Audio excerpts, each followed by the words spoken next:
Anyway, cheers. Grab yourself a coffee, make something that feels yummy, and just pull up or this on when you're working. Hey everybody, what's up? Welcome back to my YouTube channel. My name is Courtney. If you're new here, I talk about astrology, spirituality, basically anything and everything that comes to my mind, because this is why we're here on earth, is to create vision in a new world, share experiences and stories, and I like to do that through a spiritual lens, which incorporates all the things, right? Including this beautiful tarot shirt that I got from Amazon.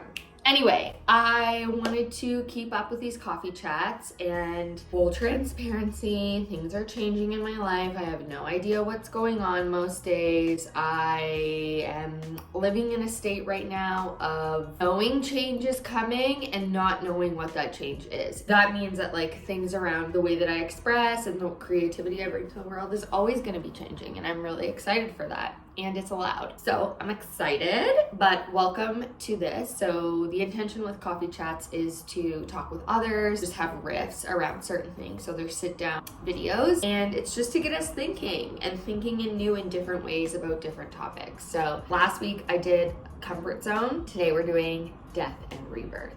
Why, you might ask? Because our world is going through death and rebirth, and a lot of us are as well. So we're being asked to like move outside of our comfort zone, and we're really being asked to let the old things go and let them be reborn. And it's in the northern hemisphere, it's spring here, so it's natural, right? Like, and then in the southern hemisphere, it's like they're going into their state of winter, and so that's more of that like letting go and the purging. I want to talk about death and rebirth today because I know that so many people are going through this, and it can be a scary process. It doesn't have to be, but it can be, and I am also going through this. I think something that's been coming up for me is like we have experienced this like false sense of security during the pandemic. Basically, we were told to like go home, or like some people moved back home, and we basically sought out anything that felt comfortable. Jobs, just because like all of these things, and that's natural for humans to do when you're in such a state of like, what am I doing?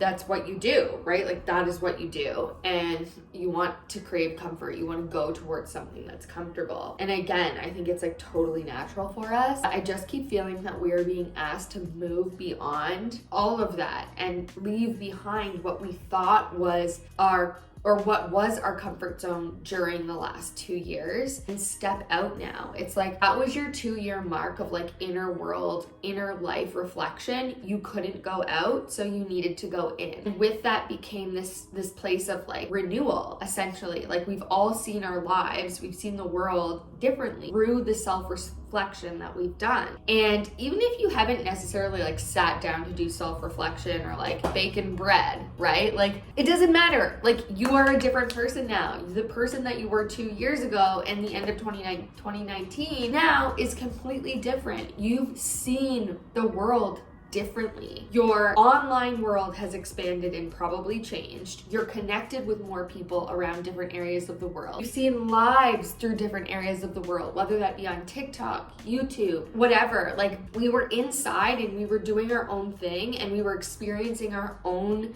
catalysts of growth and turmoil and all of the things, but also we were seeing all of these different things play out, not to mention the massive movements around the world. Black Lives Matter, like just the pandemic in general, like our TVs were inundated with information, our phones, like everything. It is impossible. Once you see something, you cannot unsee it. So all of us have gone through this phase of like cocooning to become this like butterfly in one area of life or the other. And it does feel like it's go time.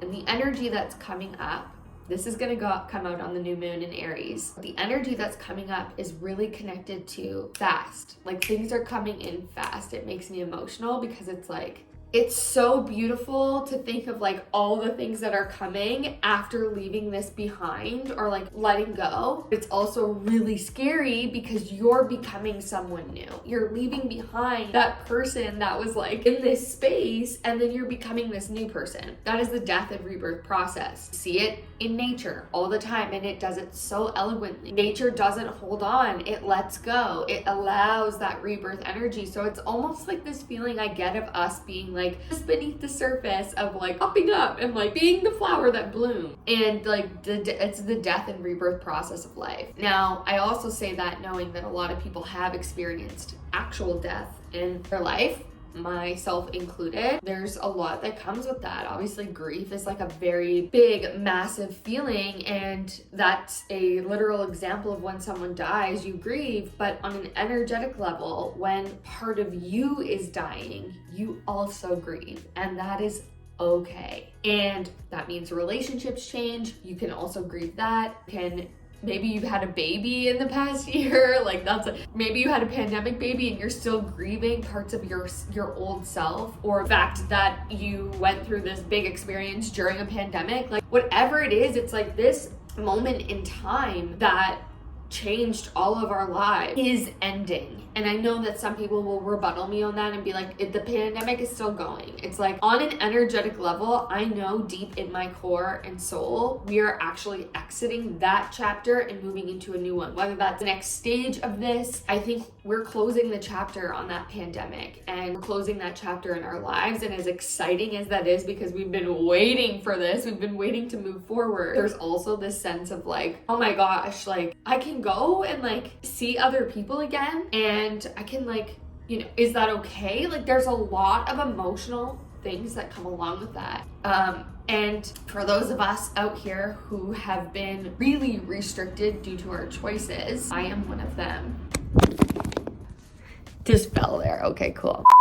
Yeah, I'm one of those people, and it's both so exciting to think like, oh my God, I could go maybe on a date, or like go back to a restaurant, or go back to the gym, right? And like actually be a human again and not be seen as someone who's like different is so exciting. And it's also very overwhelming, very overwhelming. And there's just like a lot of inner emotions going on, but that's part of this death and rebirth process. I wanted to do a coffee chat on this today because, like I said, obviously if you live in the Northern Hemisphere, we are going through the death and rebirth process within our collective, because it's spring here and like the weather's getting nice and like the things are blooming, and you know, we're moving into this state of being, and it's beautiful, and it's also scary. It's scary to make changes into the unknown and take risks and move into a state that's like, I've never been here before. All of that can be intimidating. So as we move through this process, like just be gentle with yourself, be kind, be excited. The new that you can't see yet. I am excited. I'm also very like obviously emotional because I'm doing this on the moon is in Pisces when I'm filming this, but it's also like just like that cleansing, that purging. And you know, it's so fascinating too, because in the spring it rains so much, and the rain is such a beautiful example of when things clear away. When the rain comes, it washes away all of that dead stuff. Like even in Ontario, when it's like, if you know, you know, if you're in Ontario, you know, when those snowbanks are like dirty and disgusting, and then the rain comes and starts to like, and the sun melts them and it starts to go away, and then it becomes beautiful. It's like this renewal process. So if you're also in the renewal process, freaking cheers to you. It's been quite a journey, and all of us deserve a freaking pat on the back. Double stars, like just everything. And of course, things are always going to be, there's always going to be challenge in life. That's part of life. That's real. That's real. And also it's like, can we make room for the miracles and take our foot off the gas pedal and allow something beyond what we can see guide us and support us on this journey? Because when you're in the death and rebirth process, it can feel like you have zero control. And welcome to life. Welcome to Earth School, am I right? Anyway, I'm gonna wrap it up there. I'm gonna leave it on that note today, but death and rebirth is a beautiful, intense, bravely beautiful process. And I see you and I witness you in that, and I'm super excited to see what comes moving forward for all of us, because it's been a long road and it's time to start to see some beautiful things form. So love y'all. Don't forget to go live your dreams. Hit that subscribe button, and I will see you in my next video. Bye.